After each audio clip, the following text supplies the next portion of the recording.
Good wishes to all of you. I'm decided to make a audiobook of atomic habits. Tiny changes, remarkable results. It's make me tempt to read this book, so I decided to make an audiobook for this. I hope you will definitely like this. Take a look what in this book was. An easy and proven way to build good habits and break bad ones, James Clear. It's the overview of this book. A revolutionary system to get 1% better every day. People think when you want to change your life, you need to think big. But world renowned habits expert James Clear has discovered another way. He knows that real change comes from the compound effect of hundreds of small decisions. Doing 2 push ups a day, walking up 5 minutes earlier, or reading just one more page. He calls them atomic habits. In his groundbreaking book, Clear reveals exactly how these minuscule changes can grow into such life altering outcomes. He uncovers a handful of simple life hacks, the forgotten art of habit taking, the unexpected power of the 2 minute rule, or the trick to entering the Goldilocks zone, and delves into cutting edge psychology and neuroscience to explain why they matter. Along the way, he tells inspiring stories of Olympic medalists, leading CEOs, and distinguished scientists who have used the science of tiny habits to stay productive, motivated, and happy. These small changes will have a transformative effect on your career, your relationships, and your life. This engaging hands on book is the guide you need to break bad routines and make good ones. Adam Grant, author of Originals, a special book that will change how you approach your day and live your life. Ryan Holiday, author of The Obstacle is the Way. Okay, now we are going to the book. Atomic. What is atomic? An extremely small amount of a thing. The single irreducible unit of a larger system. The source of immense energy or power. Habit. What is habit? A routine or practice performed regularly. An atomic response to a specific situation. Okay. Uh, we just hearing the context here. Introduction, my story, the fundamentals, why tiny changes make a big difference, the surprising power of atomic habits, how your habits shape your identity and vice versa, how to build better habits in 4 simple steps. The first law, make it obvious, the man who don't look right. The best way to start a new habit, motivation is overrated, environment often matters more. The secret to self control. The second law, make it attractive. How to make a habit irresistible. The role of family and friends in shaping your habits. How to find and fix the causes of your bad habits.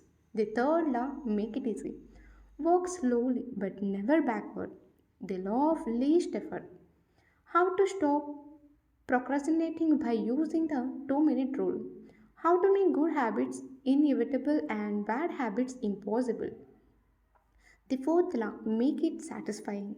The cardinal rule of behavior change. How to stick with good habits every day. How an accountability partner can change everything. Advanced tactics. How to go from being merely good to being truly great. The truth about talent when genius matter and when they don't. The Goldilocks rule, how to stay motivated in life and work. The downside of creating good habits. Conclusion, the secret to results that last. Appendix, what should you read next? Little lessons from the 4 laws. How to apply these ideas to business. How to apply these ideas to parenting. Acknowledgements, notes, index. Okay, I felt it was useful for students also. Atomic habits, an easy and proven way to build good habits and break bad ones. Introduction. My story. James Clear story it is, I felt. On the final day of my sophomore year of high school, I was hit in the face with a baseball bat. As my classmate took a full swing, the bat slipped out of his hands and came flying toward me before striking me directly between the eyes. I have no memory of the moment of impact. The bat smashed into my face with such force that it crushed my nose into a distorted U shape. The collision sent the soft tissue of my brain slamming into the inside of my skull. Immediately, a wave of swelling surged throughout my head. In a fraction of a second, I had a broken nose, multiple skull fractures, and two shattered eye sockets. When I opened my eyes, I saw people staring at me and running over to help. I looked down and noticed spots of red on my clothes. One of my classmates took the shirt off his back and handed it to me. I used it to plug the stream of blood rushing from my broken nose. Shocked and confused, I was unaware of how seriously I had been injured. My teacher looped his arm around my shoulder and we began the long walk to the nurse's office, across the field, down the hill, the back into school. Random hands touched my sides, holding me upright. We took our time and walked slowly. Nobody realized that every minute mattered. When we arrived at the nurse's office, she asked me series of questions. What year is it? 1998, I answered. It was actually 2002. Who is the President of the United States? Bill Clinton, I said. The correct answer was George W. Bush. What is your mom's name? I stallered. 10 seconds passed. Patti, I said casually, ignoring the fact that it had taken me 10 seconds to remember my own mother's name. That is the last question I remembered. My body was unable to handle the rapid swelling in my brain and I lost consciousness before the ambulance arrived. Minutes later, I was carried out of school and taken to the local hospital. Shortly after arriving, my body began shutting down. I struggled with basic functions like swallowing and breathing. I had my first seizure of the day. Then I stopped breathing entirely. As the doctors hurried to supply me with oxygen, they also decided the local hospital was unequipped to handle the situation and ordered a helicopter to fly me to a larger hospital in Cincinnati. I was rolled out of the emergency room doors and toward the helipad across the street. The stretcher rattled on a bumpy sidewalk as one nurse pushed me along while another pumped each breath into me by hand. My mother, who had arrived at the hospital a few minutes before, climbed into the helicopter beside me. I remained unconscious and unable to breathe on my own as she held my hand during the flight, while my mother rode with me in the helicopter.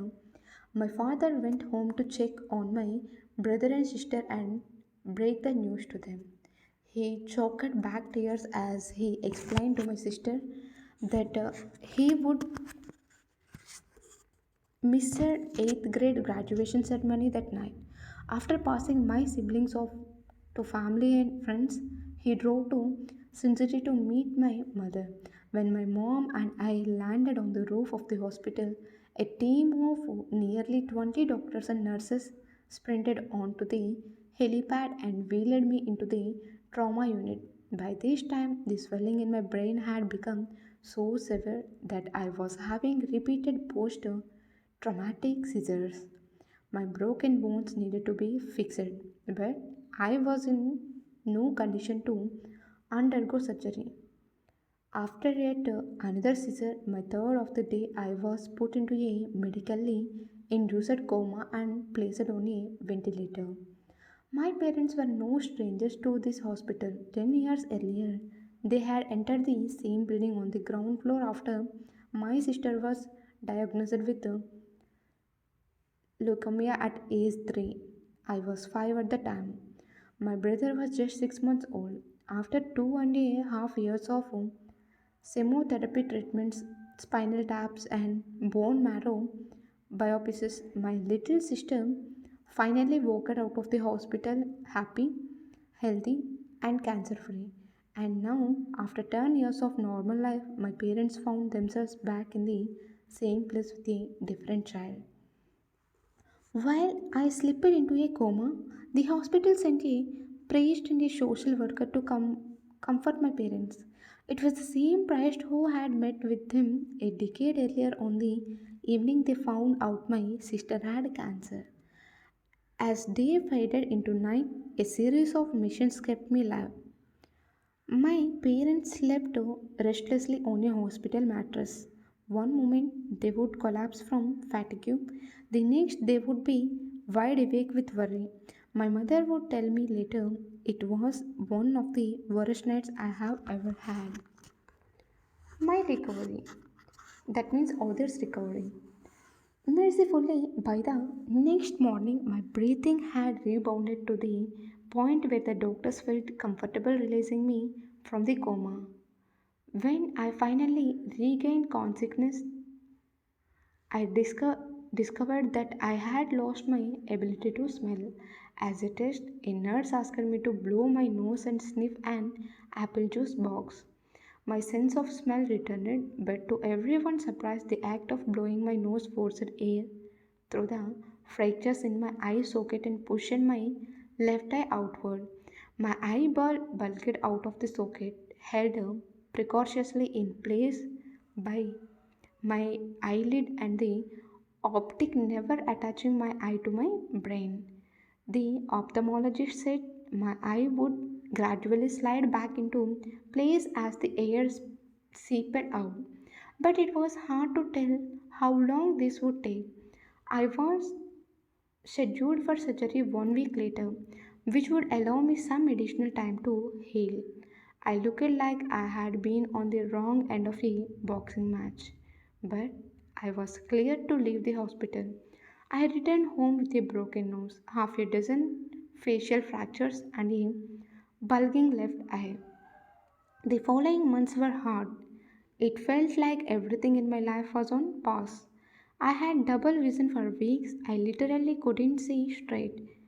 It took more than a month, but my eyeball did eventually return to its normal location. Between the scissors and my vision problems, it was 8 months before I could drive a car again. At physical therapy, I practiced basic motor patterns like walking in a straight line. I was determined not to let my injury get me down, but there were more than a few moments when I felt depressed and overwhelmed. I became painfully aware of how far I had to go when I returned to the baseball field 1 year later. Baseball had always been a major part of my life. My dad had played minor league baseball for the St. Louis Cardinals, and I had a dream of playing professionally too. After months of rehabilitation, when I wanted more than anything was to get back on the field. But my return to baseball was not smooth. When the season rolled around, I was the only junior to be cut from the varsity baseball team. I was sent down to play with the sophomores on junior varsity. I had been playing since age 4, and for someone who had spent so much time and effort on the sport, getting cut was humiliating. I vividly remember the day it happened. I sat in my car and cried as I flipped through the radio, desperately searching for a song that would make me feel better. After a year of self doubt, I managed to make the varsity team as a senior, but I rarely made it on the field. In total, I played 11 innings of high school varsity baseball, barely more than a single game. Despite my lackluster high school career, I still believed I could become a great player, and I knew that if things were going to improve, I was the one responsible for making it happen. The turning point came 2 years after my injury when I began college at Danish University. It was a new beginning and it was the place where I would discover the surprising power of small habits for the first time. Okay, I felt this is the main story of the author. It conveys very humble. I'm rereading few lines.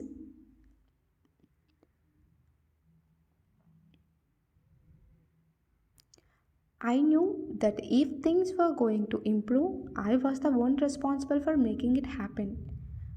If we remember it again, it greatly helpful for our future, I thought. How I learned about habits. Attending Denison was one of the best decisions of my life. I earned a spot on the baseball team, and although I was at the bottom of the rosters as a freshman, I was thrilled. Despite the chores of my high school years, I had managed to become a college athlete. I wasn't going to be starting on the baseball team anytime soon, so I focused on getting my life in order. While my peers stayed up late and played video games, I built good sleep habits and went to bed early each night. In the messy world of a college dorm, I made a point to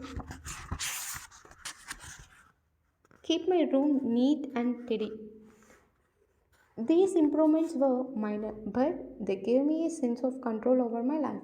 I started to feel confident again, and this growing belief in myself rippled into the classroom as I improved my study habits and managed to earn straights as A's my study habits and managed to earn straight A's during my first year. A habit is a routine or behavior that is performed regularly and, in many cases, automatically. As each semester passed, I accumulated small but consistent habits that ultimately led to results that were imaginable to me when I started. For example, for the first time in my life, I made it a habit to lift weights multiple times per week. And in the years that followed, my 6 foot 4 inch frame bulked up from a feature weight 170 to a lean 200 pounds. When my sophomore season arrived, I earned a striking role on the pitching staff. By my junior year, I was voted team captain, and at the end of the season, I was selected for the all conference team. But it was not until my senior season that my sleep habits, study habits, and strength training habits really began to pay off. 6 years after I had been hit in the face with a baseball bat, flown to the hospital, and placed into a coma, I was selected as the top male athlete at Denison University and named to the ESPN Academic All America team, an honor given to just 33 players across the country. By the time I graduated, I was listed in the school record books in 8 different categories. That same year, I was awarded the university's highest academic honor, the President's Medal. I hope you will forgive me if this sounds boastful. To be honest, there was nothing legendary or historic about my athletic career. I never ended up playing professionally. However, looking back on those years, I believe I accomplished something just a rare. I fulfilled my potential, and I believe the concepts in this book can help you fulfill your potential as well. We all face challenges in life. This injury was one of mine, and the experience taught me a critical lesson. Changes that seem small and unimportant at first will compound into remarkable results if you are willing to stick with them for years. We all deal with setbacks, but in the long run, the quality of our lives often depends on the quantity of our habits. With the same habits, you will end up with the same results, but with better habits, anything is possible. Maybe there are people who can achieve incredible success overnight. I don't know any of them, and I am certainly not one of them. There wasn't one defining moment on my journey from medically induced coma to academic all American. There were many. It was a gradual evolution, a long series of small wins and tiny breakthroughs. The only way I made progress, the only choice I had was to start small. And I employed the same strategy a few years later when I started my own business and began working on this book. How and why I wrote this book. In November 2012, I began publishing articles at jamesclair.com. For years, I had been keeping notes about my personal experiments with the habits, and I was finally ready to share some of them publicly. I began by publishing a new article every Monday and Thursday.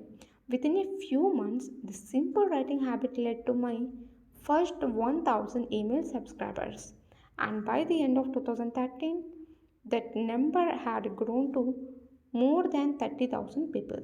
In 2014, my email list expanded to over 100,000 subscribers, which made it one of the fastest growing newsletters on the internet.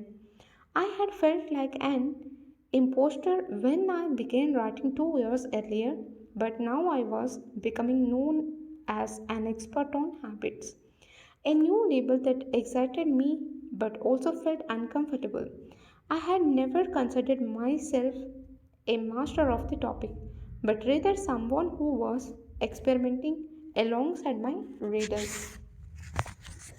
In 2015, I reached 200,000 email subscribers and signed, signed a book deal with the Penguin Random House to begin writing the book you are reading now.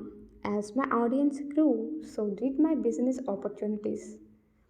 I was increasingly asked to speak at top companies about the science of habit formation, behavior change, and continuous improvement. I found myself delivering keynote speeches at conferences in the United States and Europe. In 2016, my articles began to appear regularly in major publications like Time, Entrepreneur, and Forbes. Incredibly, my writing was read by over 8 million people that year. Coaches in the NFL, NBA, and MLB began reading my work and sharing it with their teams.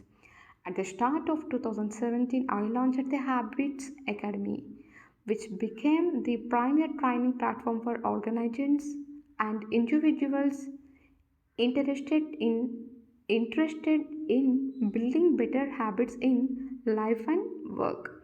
Fortune 500 companies and growing startups begin to enroll their leaders and train their staff.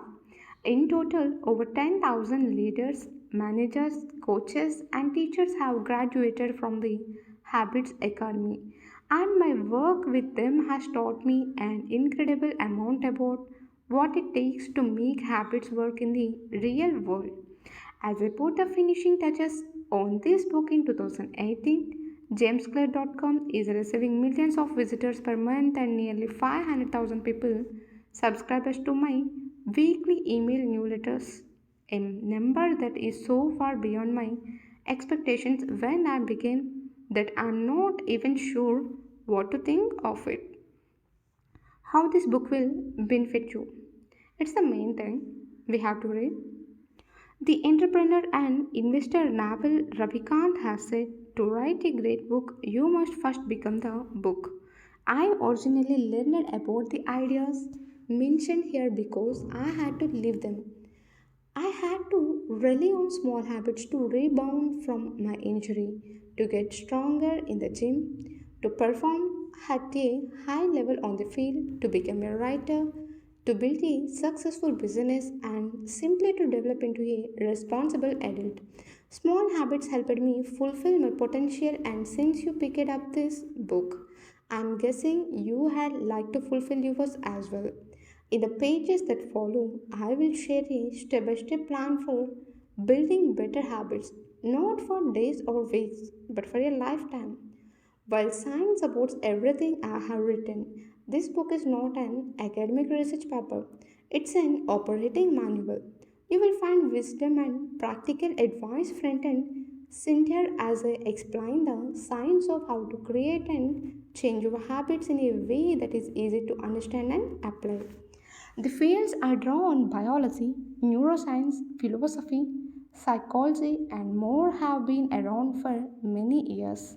What I offer you is a synthesis of the best ideas smart people figured out a long time ago, as well as the most compelling discoveries scientists have made recently. My contribution, I hope, is to find the ideas that matter most and concentrate them in a way that is highly actionable. Anything wise in these pages you should credit to the many experts who preceded me, and if anything foolish, assume it is my error. The backbone of this book is my four-step model of habits: cue, carving, response, and reward, and the four laws of behavior change that evolve out of these steps.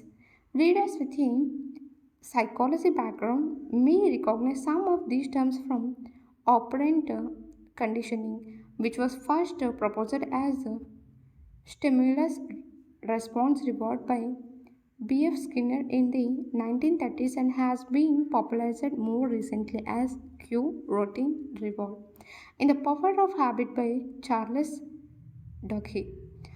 Behavioral scientists like Skinner realized that if you offer the right reward or punishment, you could get people to act in a certain way.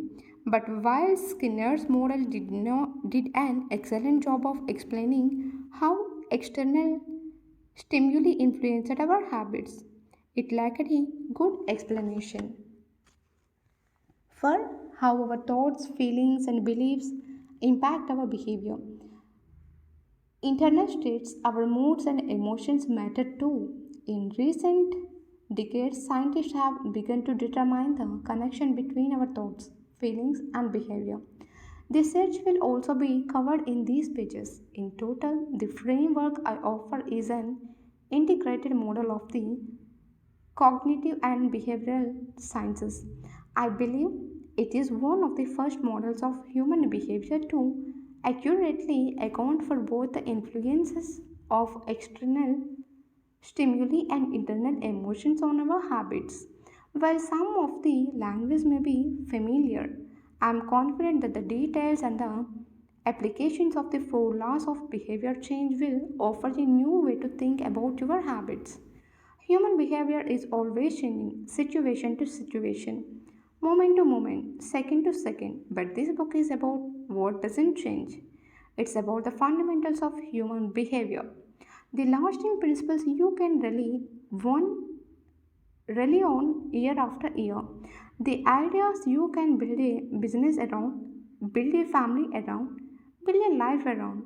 There is no one right way to create better habits, but this book describes the best way I know, an approach that will be effective regardless of where you start or what you have what you are trying to change. The strategies I cover will be relevant to anyone looking for the step-by-step system for improvement. Whether your goals center on health, money, productivity, relationships, or all of the above, as long as human behavior isn't involved, this book will be your guide. I felt I just connect this book with my preparation of UPSC and just look what could happen in my life. I hope you also like to hear this book. Thank you.